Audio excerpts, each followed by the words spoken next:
How you doing, guys? This is Chris with Retro Crypt. I kind of wanted to do a little bit of a follow up on my Ghostbusters 2 video because I realized I forgot to add a lot of context, especially with regards to the actor that played Vigo, um, Wilhelm von, how do you pronounce his name? Von Homberg. So I had in the past, and I can't believe I forgot to put this in the first video. I had heard that he was not like the nicest guy. I've heard some not so flattering things, but I didn't really look too deeply into it. So I just wanted to make, and then I just wanted to make a video kind of detailing that. I mean, I'm not like the judge or anything, but it's just contextual to the first video. And also wanted to go over some other factoids that I discovered in my research. So I'll start off with the effects crew that handled the special effects was Industrial Light and Magic, which is a huge name in the industry. A lot of blockbuster films. So, Industrial Light and Magic was formed in 1975 by George Lucas, as you know, who is the creator of the Star Wars franchise. I used to really like Star Wars. The first, you know, the prequels and the original trilogy, I really liked a lot, but after that it just started to nosedive for me. That's just me. I feel like it just got way too, you know, overblown with effects and stuff, and the special effects and everything.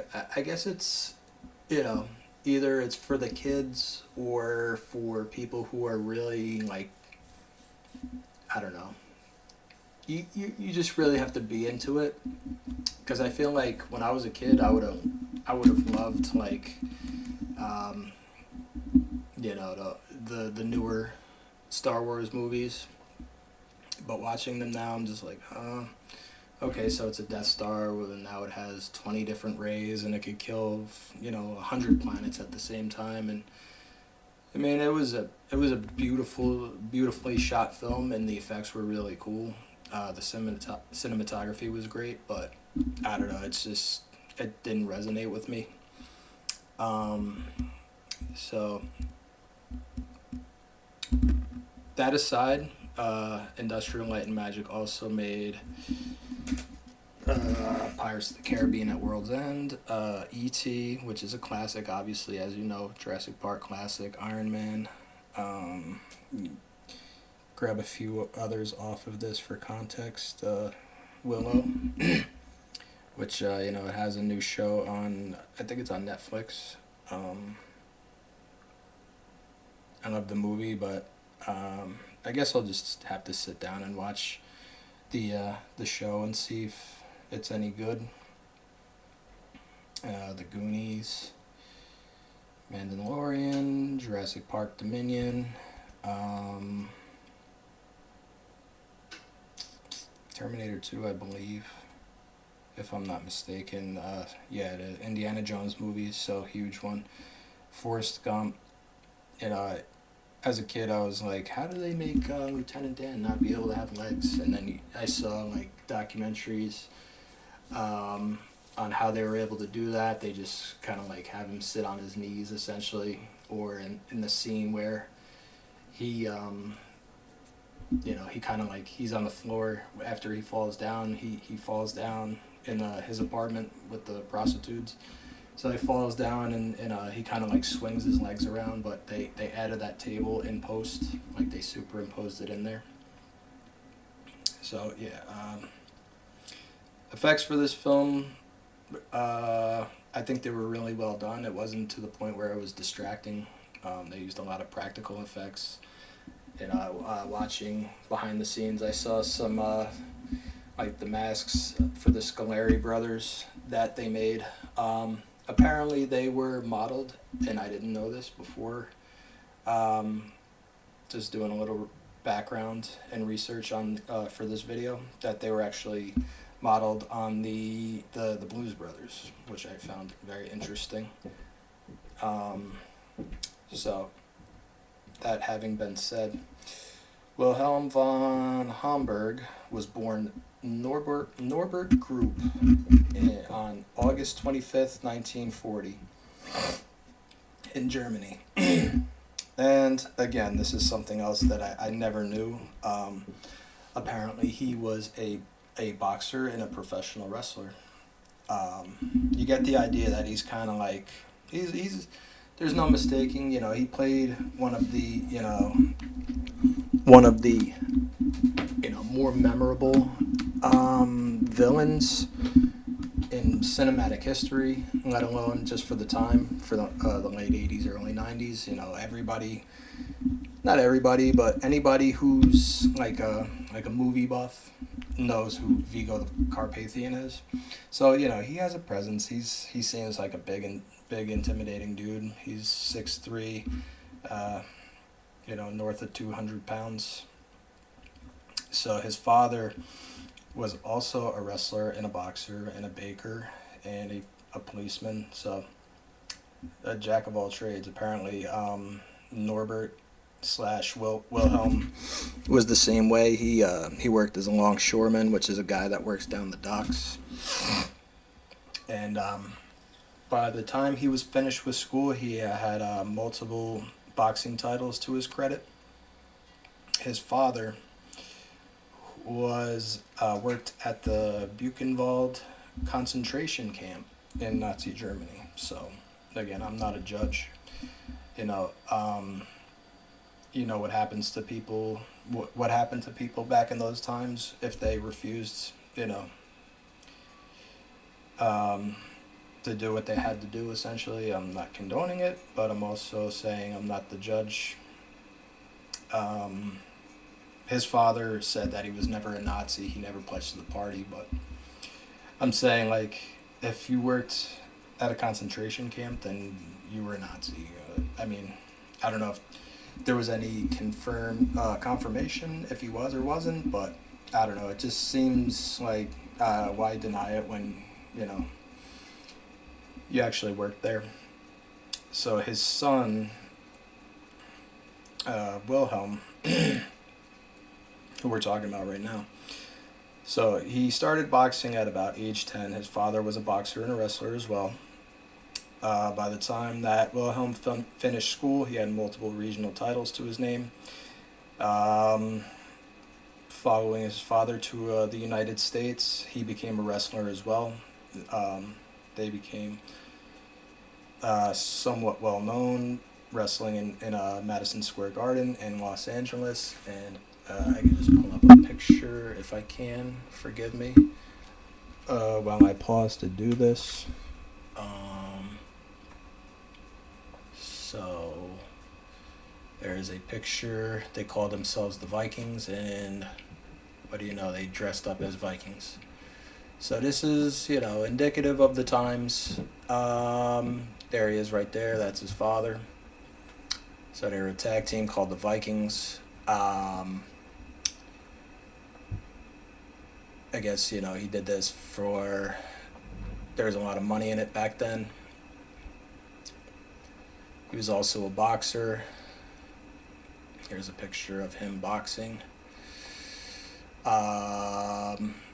So apparently his name was Norbert Group, but he changed it to and he adapted it like a Nazi character in his wrestling career. So, that was very normal. They still do that in wrestling. It's like, you have Rusev, who's, the Russian, whatever, this and that. Back in those times, though, it was taken a lot more seriously. The business wasn't as exposed as it is today. There was no internet. You could wrestle this, you could do the same thing in 20 different towns in 20 different nights, and nobody would know the difference. So basically, he adopted the character of a Nazi. Other people have done it as well. Fritz von Erich, who's the father of Carrie von Erich, who of the famous the famous von Erich wrestling family. So he adapted the moniker Fritz von Erich. His real name escapes me right. It's right on the tip of my tongue. But anyway, he was Fritz von Erich. He would goose step and Hail Hitler and stuff like that. There was Boris Zukov, who's American. Ivan Koloff, Nikita Koloff, whose real name is Scott Simpson. He's from the Midwest. So you had all these guys that would adapt a character, and they would just stay in character 100% of the time. Somebody like Nick Bockwinkel, who he was an American, but he was like the perennial heel. So bad guy heel.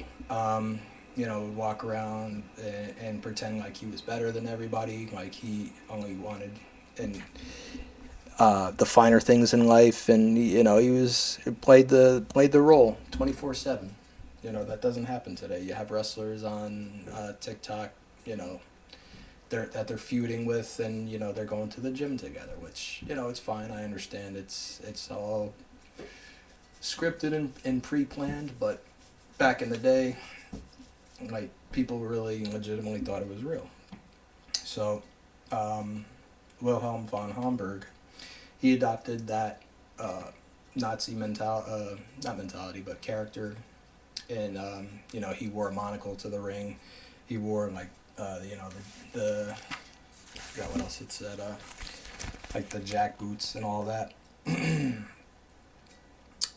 So when he was in the United States, he became acquainted with Arnold Schwarzenegger on Venice Beach. I'm sure I didn't find anything on whether or not they, he got any inroads into Hollywood because of Arnold, but I believe I read somewhere that Arnold Schwarzenegger's father was a Nazi as well. Again, I don't know. I don't know. I look at these guys as movie people.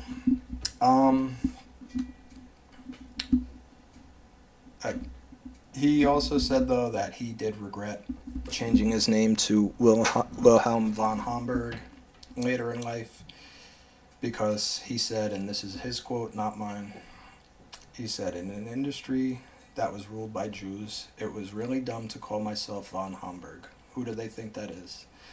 A Nazi nobleman." So I think he realizes that he hurt his chances to become a bigger actor because he, was playing up the role of like a Nazi nobleman, essentially. So, he carried it over into his boxing. He had a big persona where he would, walk around smoking cigars, wearing fur coats, taunting the crowds and the referees. It's not unheard of in boxing. I mean, Muhammad Ali obviously didn't play a Nazi, but he, he would taunt the crowd, taunt his opponents, and play up his character a lot. It's kind of like it's a mental game. They use guys, use their persona to get into their opponent's head. And, it's a good strategy. It works. So, in 1966, von Homberg was on the way to winning his first championship. He knocked his opponent out, but the referee disqualified him because he said that, I guess, a subtle head movement, he said it looked like a headbutt, so the referee disqualified him. And Homberg, maybe not with the best intentions, or, he didn't exactly, he put his foot in his mouth by saying, by saying this: "I was the best thing German boxing had back then, and then I had a 70-year-old Frenchman as a referee. We all know what the Germans did to his parents and sister. So, again, not... I don't know if he's just playing his character or actually saying that, but either way, even back then, especially because people didn't really they didn't get that it was a work, wrestling terminology. They really just thought it was real, 100% of the time, or most of the time. So even if he wasn't dead serious for saying that, it probably wasn't, it was ill-advised. So he retired from boxing at age 30 and then went on to, this is interesting, live in the red light district of Hamburg, where he associated with underworld figures like pimps and Hell's Angels, and was an excessive drug and alcohol abuser. So, not a friendly man. After a few years in prison, he pursued acting. Let me make sure this doesn't time out. So he pursued acting. He decided to pursue acting and caught the eye of director Werner Herzog, who casted him in his movie Strozek playing a pimp. So apparently very well cast. Herzog stated that Homberg was a presence on screen, and stated that he was both intelligent and intimidating, like a German Mike Tyson. So he had 20 film roles. I counted 20 film roles and various TV roles as well. So right now I have it up. I wanted to play a couple clips that I found that were interesting and contextual to the video. So first we'll go with this boxing clip that I found, obviously in German.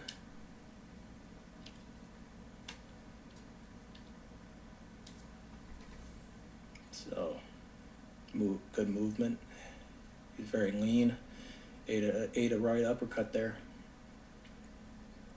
A little clench there.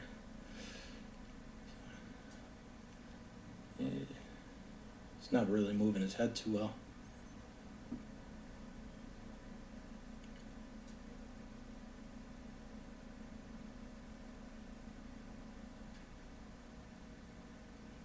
No, the clip is silent.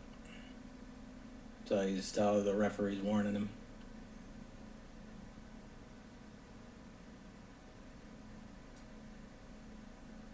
It's really long and lean. He should be using his reach. Take a look at this. Quite the showman.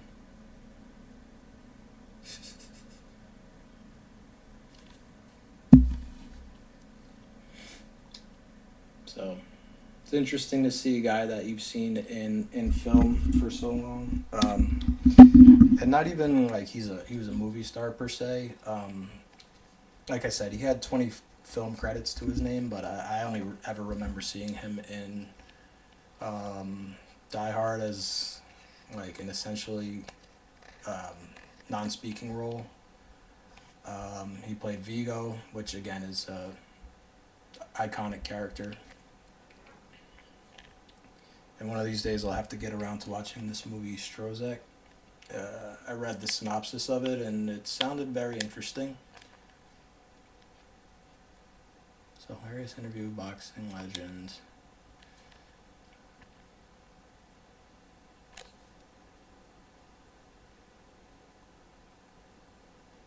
Rainier Guns. Wie fühlen Sie sich nach den 5 Niederschlägen von gestern Abend?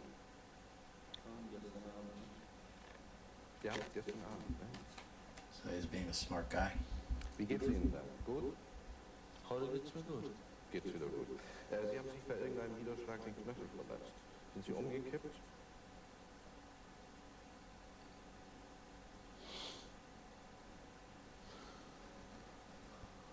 Er ist umgekippt, ich weiß, er hat mir das vorher erzählt. Sagen Sie mir, Hatten Sie schon vor dem Kampf den Eindruck, dass Sie hier einem stärkeren Gegner gegenüberstehen? Kann man das als Mut bezeichnen, dass Sie gegen Oscar Bonavena gekämpft haben, oder war das die Vorstufe für das, was man über Sie las, dass Sie jetzt die Handschuhe an den Nagel hängen wollen? He's not answering no question, any questions. Ich fand Sie echt besser, denn da taten Sie was und jetzt schweigen Sie. Warum schweigen Sie? Part of an interview with his sister, he said that, you know, he could tell his brother was about to explode on this guy. Frage, wenn Sie auf die nicht antworten wollen, war vielleicht der Gewichtsunterschied zu groß? 18 Pfund. Auch nicht. Der Gewichtsunterschied war also auch nicht He so just groß. isn't really handling himself that well. He's just coming off like, you know, Eine weitere Frage. Ich hoffe auf eine he could probably try and spin this in his favor, but, Wochen Sie weitergehen zu nach Amerika, würden Sie wieder or at least oder wie sieht's aus? be mature about it. Auch nicht. Ich bedanke mich für dieses Gespräch. Es war reizend. Yeah. Ich mich auch, es war sehr aufschlussreich und es freut mich, dass Sie nach wie vor den Boxsport mit freundlichen Augen und Worten gegenüberstehen. Vielen Dank. Bitte schön, deswegen haben wir ja, Herr Grube, heute Abend auch einen großen Teil unserer Sendung den Boxsport. He's like, oh, we just wasted our time with this.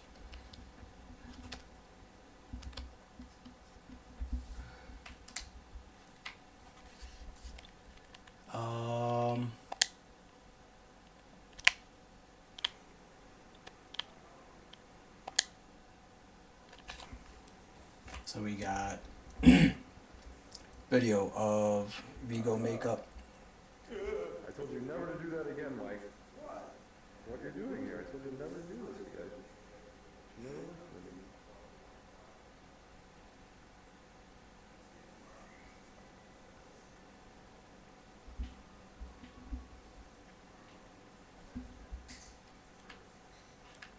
It's not so close. You kick the stick on him.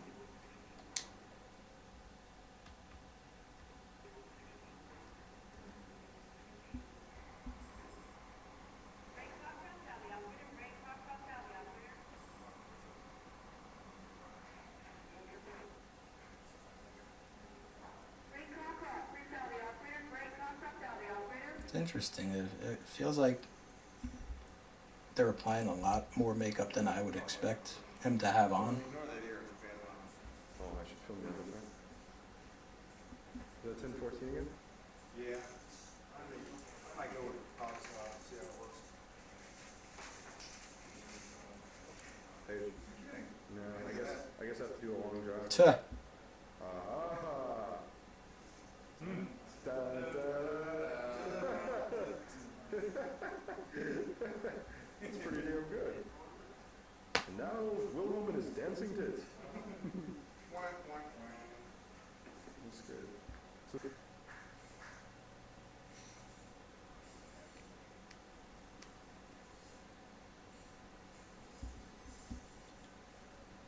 Slimer design. It's amazing that a lot of this is practical effects, because the way it's like, the way Slimer is on the screen, it didn't seem like, and I don't mean that in a bad way, but it doesn't seem like it's a practical effect. That's so close.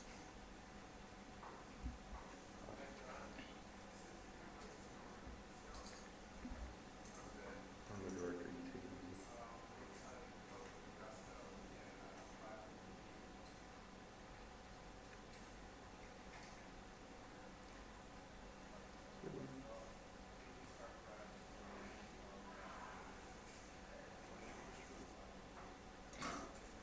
Mm. I gotta check my pants now. Thanks, Wilhelm. Did you get that one? Why, yes. That's right. I'm gonna laugh back at home. Yeah, I'm a good Get the laugher. big wet spot back there. At least they're trying to have Sorry, fun. Peter. Don't smile at We have Wilhelm doing some chicanery. Tomfoolery. Mike pulls back a stone.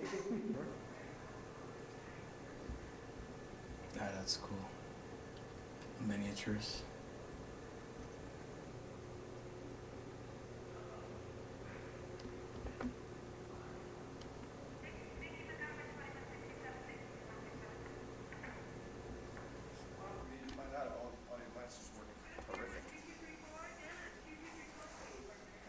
comes. Dun, dun, dun. Show them the happy camper face. It's amazing to think, like, he doesn't really have a ton of screen time, but Hooray. he probably had to sit in a makeup chair for a considerable amount of time.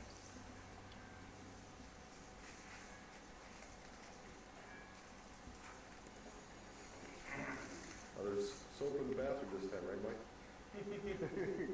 Make well enough to come out and look for it. Ask him. What?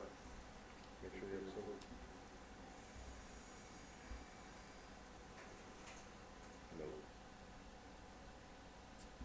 No. Alright, so that was about it. There's a Minty Comic Arts. Great channel. Retrospective as well. Let's see if there's anything else. Guess we could throw this one. What is this?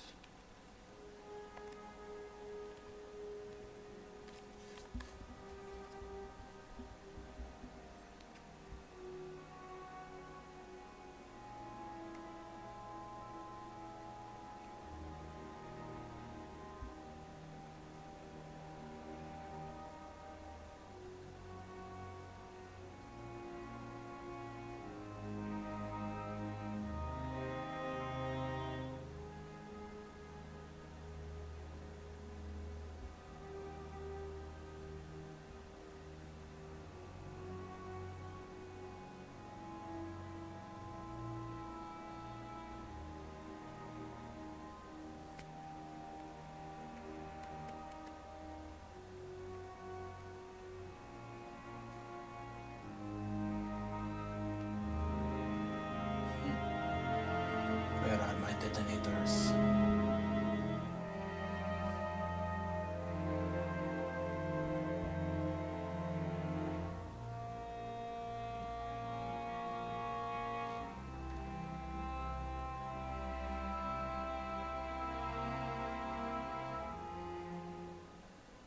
So yeah, he was definitely trying to play the bad boy, so to speak. Reading up a little bit more.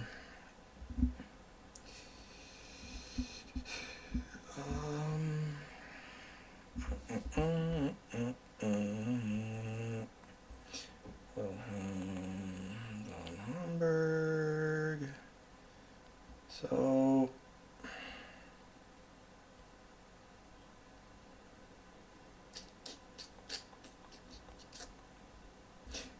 he effectively spent the last few years of his life homeless, alternating between sleeping at the YMCA or at the home of friends.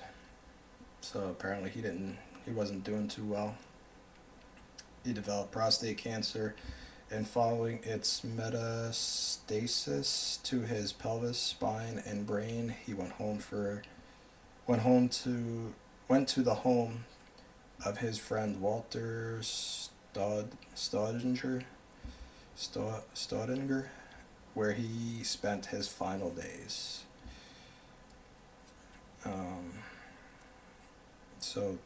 Boxing record, 30 wins with 6 decisions against 11 losses. He got knocked out twice, decisioned 8 times with 6 draws.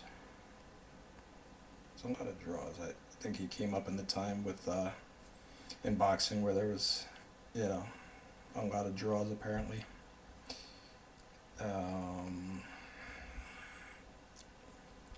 An other article.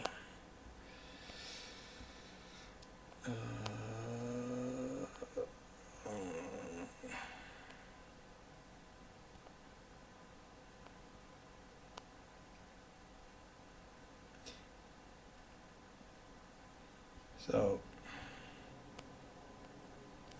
not really finding like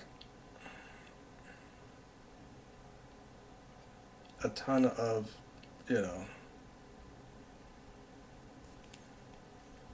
I mean, I'm sure there's some bad stuff that or there could have been some bad stuff that he did or said.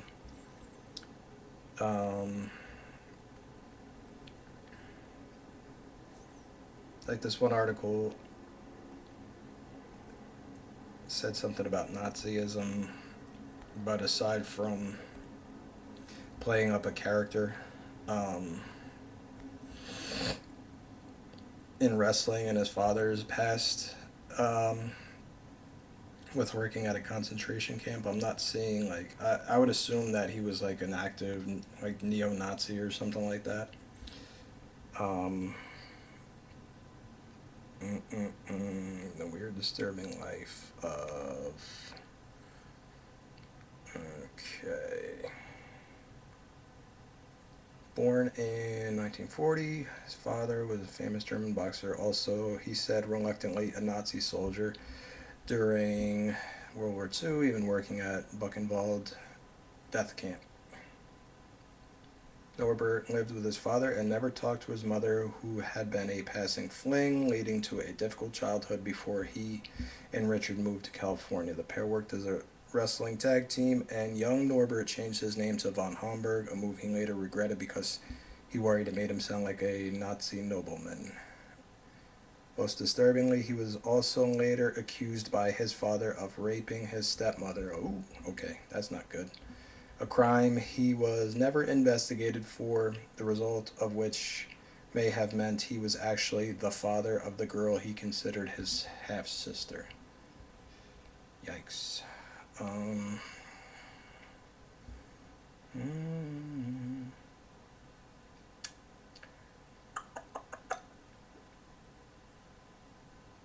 So, light heavyweight boxer, he was at one point considered 7th in the world in his class, but he became better known for his dandyish 1960s style and sexual openness, as well as ambivalence about being liked by the audience, some of whom he sometimes spat at. So he is well known in Germany for being a truculent interviewee, a reputation gained following a legendary TV sit-down he did after losing to Oscar Bonavena, in which he basically ignored the host for the duration while simultaneously looking like he wanted to kill him. He was occasionally labeled the... Okay, this is interesting because I said this before. He was occasionally labeled the German Muhammad Ali. His most famous moment in the ring was also his most notorious, when he was disqualified for headbutting a world title challenger.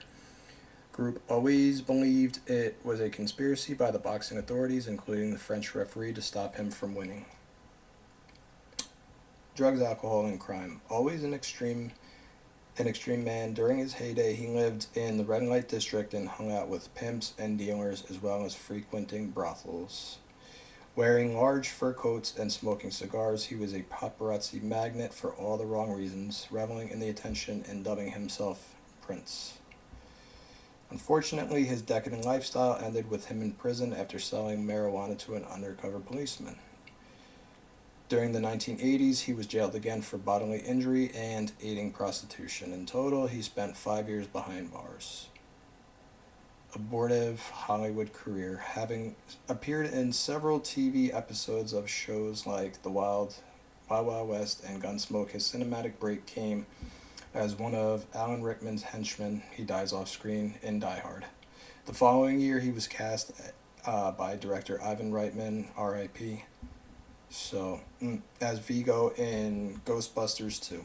His attitude hadn't improved. He was in an interview with sports website Deadspin, the movie's executive producer called Michael Seagross.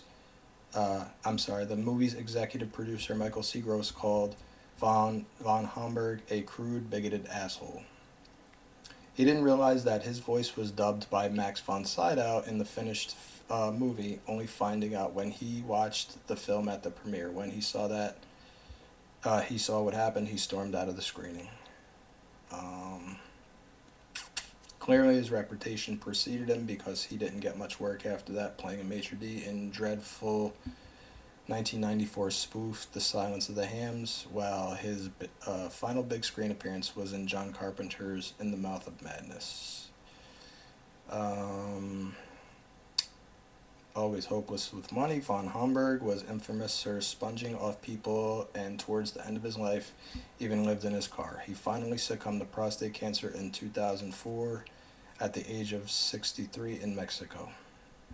His final act was both pathetically petty and a strange affirmation of his upcoming approach to life. He deliberately told a friend to wait until exactly a month after he died to reveal the news to his half-sister, because that's the same amount of time she waited to tell him after their father had passed.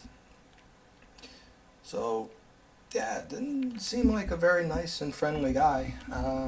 Maybe that's why he was played such a good villain, because he was an asshole in real life. So some interesting tidbits I just wanted to touch up upon that I found reading around and just seeing other videos on YouTube. Also, a couple extra tidbits where there was some deleted scenes where the Ghostbusters, in the scene where they track down Peter to get him to go to the River of Slime, it was originally filmed that they went to his apartment and they didn't meet him outside the restaurant that he was going in with Dana. Eugene Levy, who's hilarious, was originally cast as Lewis's cousin, and it was a lawyer that was supposed to get them out of the mental institution, but I guess for whatever reason that scene was cut. And they were just like, hey, give me the Ghostbusters. And that was enough to get them out of from being committed.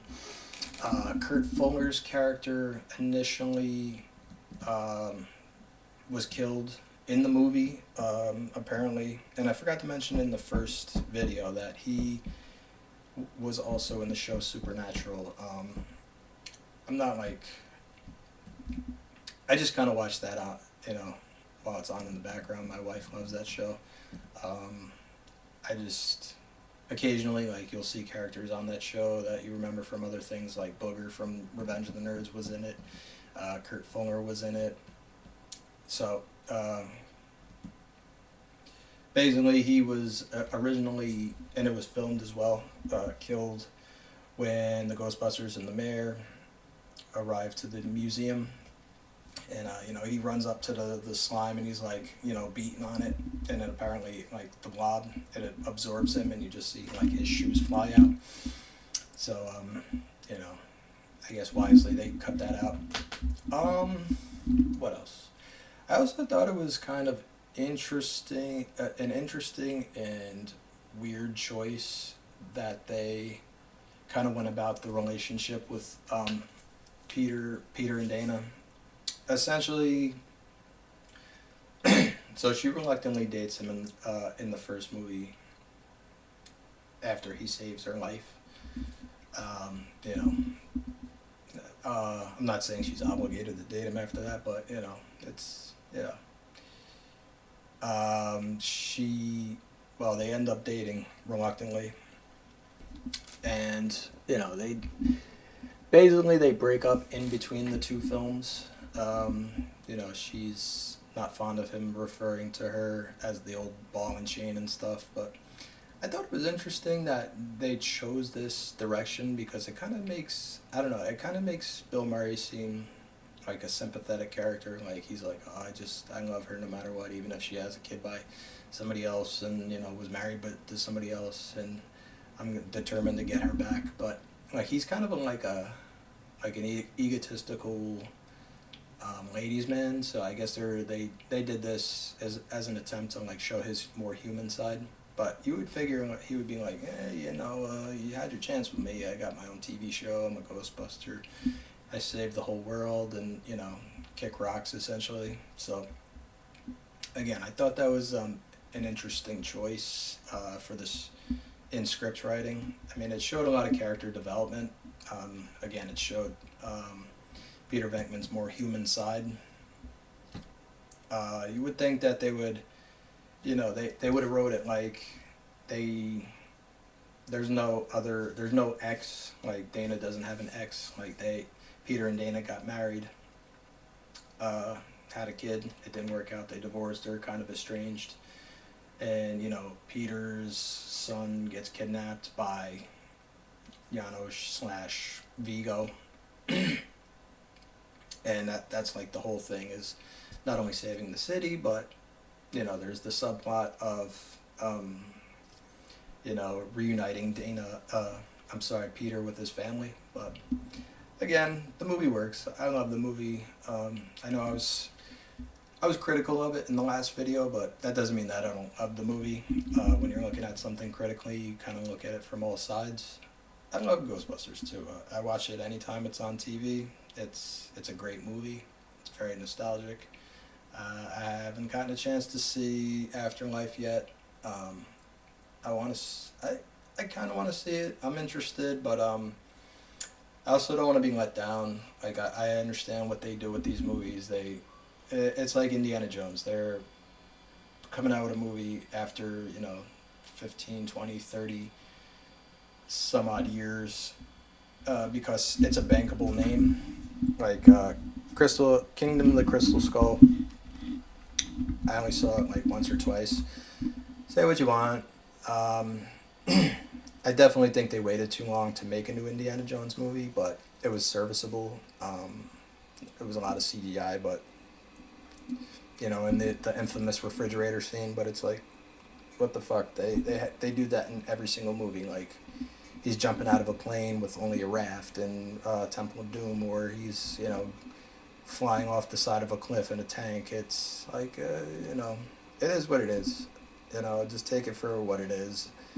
But at the same time, it's like when a studio is insulting your intelligence because they just, from what I hear about Afterlife, it's just like way too on the nose. It's more or less just there's like no heart to it. It's just you could just it's a cash grab. It's like this new Indiana Jones movie that's coming out now. It's a total unneeded cash grab. They should have wrapped up the series with Last Crusade, but it is what it is. If you watch this video, let me know what you think in the comments. Looking forward to making more in the future.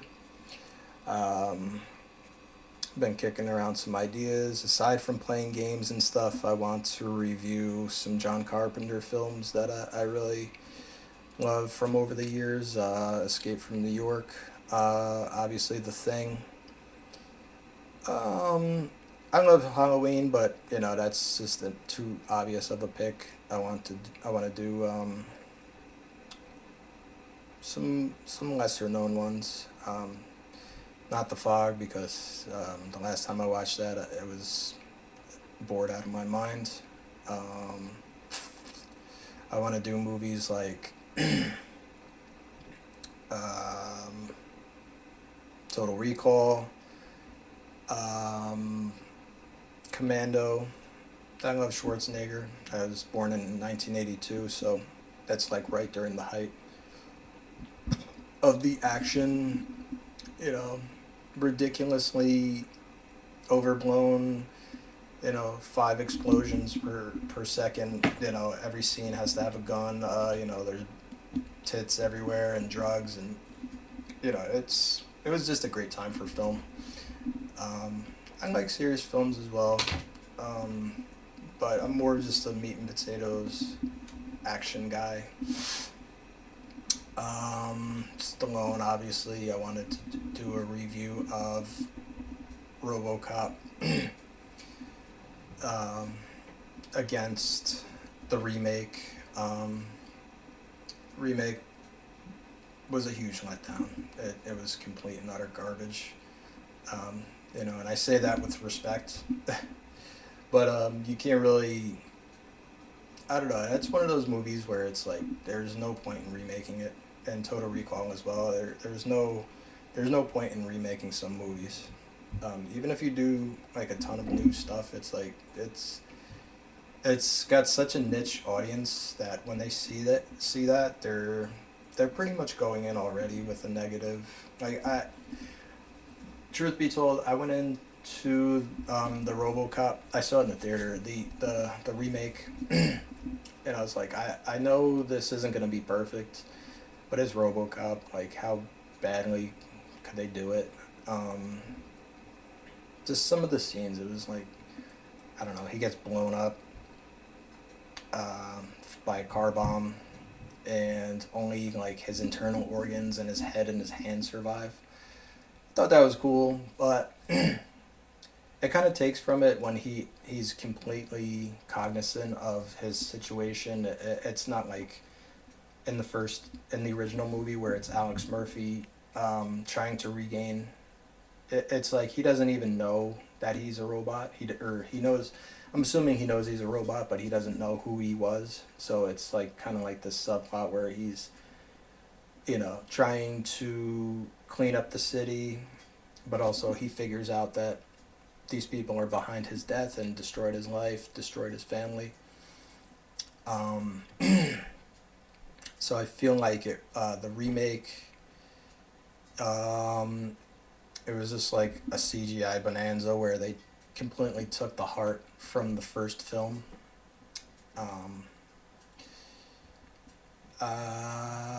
Also, They Live. I wanted to do They Live. I also looked up movies that were um, released in January. So one day, or let me see. I'm reading a text. You ever do that? You start like reading a text out loud while you're talking, and you're like, "Oh wait, no, that's not what I'm talking about." So, Gleaming the Cube, which is a really fun movie from 1989 about it's like a skateboard movie. It's starring Christian Slater. There's some shadiness going on, and he has to figure out, who and why, who killed his brother and why. Tales from the Crypt, Demon Knight. I used to have this on VHS. Quite a good movie. It's got the perfect like action, gore, serious / comedy. It's balanced very well. Some of the other movies on this list are kind of terrible. Hostel was January 6th, 2006.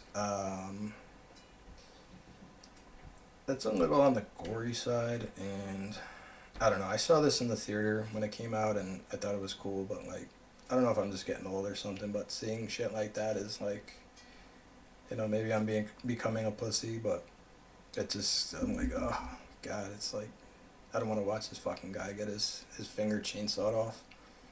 Leprechaun, January 8th, 1993, on the other hand, it's got some gory moments, but, it's hilarious. It's a little person. Again, Warwick Davis, who starred in Willow, which I was talking about earlier. He's a leprechaun, and he tries to get his pot of gold. Higher Learning, January 11th, 1995, a great film. Very poignant film. What else do we got on here? Juice, January 19th, 1992. Cloverfield, which I loved. I'm not the hugest found footage person, but this is done really well. And the other subsequent two other Cloverfield, it's two other movies that are within the Cloverfield universe, which are also well done. J.J. Abrams produced. They're just good movies. This is a good comedy. Don't be a menace to South Central while drinking your juice in the hood, January 12th, 1996. Scanners, another movie which is very gory, came out January 14th, 1981. Another gory film where it's like you see the classic head blow up scene and you're just like, how did I watch this? I still watch it though. Just, you think about it more when you're older. You're not just like, oh shit, a head exploded. And when you're you're a little older, you're like, imagine being in the audience. Imagine being one of the people that was near Bud Dwyer when he shot himself on live TV. Imagine what it was like to be in the audience when that scanner guy, fucking head exploded. And I saw a video on that where they were like, yeah, we, fake blood and we used dog food for the brains, gave it that brainy like consistency.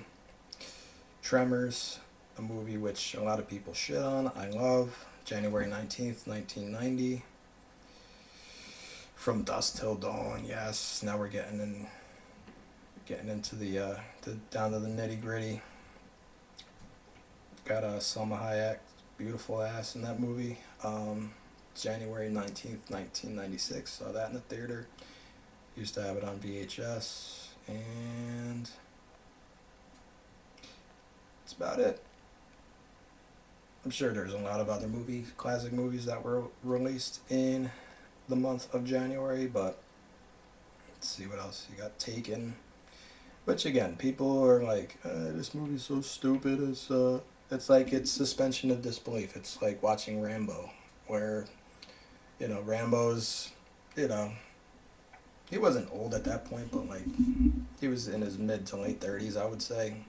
And he's getting dropped out of a plane in the middle of Vietnam to find POWs. It's like it's the same thing. He has a very specific set of skills, and he's gonna do whatever he needs to do to get his daughter back. So even the two movies after that, I was like, it's Liam Neeson is just good. He's really good.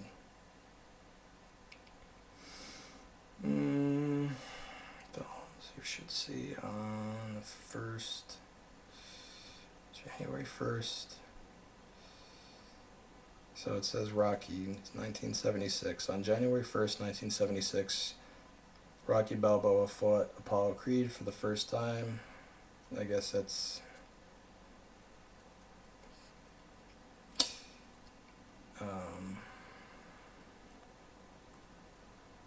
The Hangover. I hated The Hangover.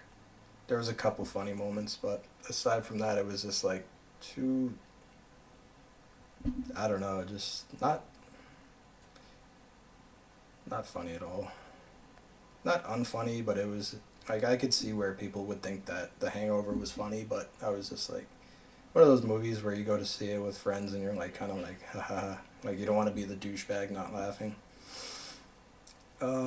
Yeah, so that's it. I just wanted to jump on here and talk about elements from Ghostbusters 2 that I may have missed in the first film, or the first video that I did on it. And it kind of took a little detour, took a left turn, and talked about films that were, released in January. I've only done 3 now. I think it's 3. I did, Batman Returns. So it was a Christmas movie. We did Rocky 5 for Tommy Morrison's birthday and career retrospective, and did Ghostbusters 2 for a New Year's movie. So I kind of want to follow that theme of just not necessarily.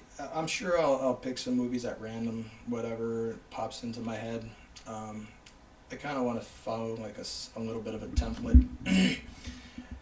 Not a template, but just, have a theme going. Like, it's January 4th. Let me watch Born on the 4th of July. Or even better, Independence. That would probably be a lot better. Independence Day. Or I could watch Independence Day 2, because I never watched that before. For some odd reason, I just never went to go see it.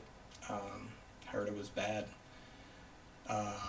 Again, that's another movie that you like. Ghostbusters 2, again, I don't think I was too critical on it, but I noticed the things that you can't go too outside the box with something like Ghostbusters. Obviously, like, the story beats are going to follow that of the first movie. I just heard that Independence Day was pretty much the same thing. Like they, it's an invasion again, and they have to figure out a way to thwart the invasion again. But what else? Really, what else could you do in a film like that? It's not going to be this, ridiculously different storyline or anything. So yeah, I just wanted to come on and talk about those things. So if you watch this video, please share, like, subscribe, do all that good stuff, and I'll catch you on the next one. Later.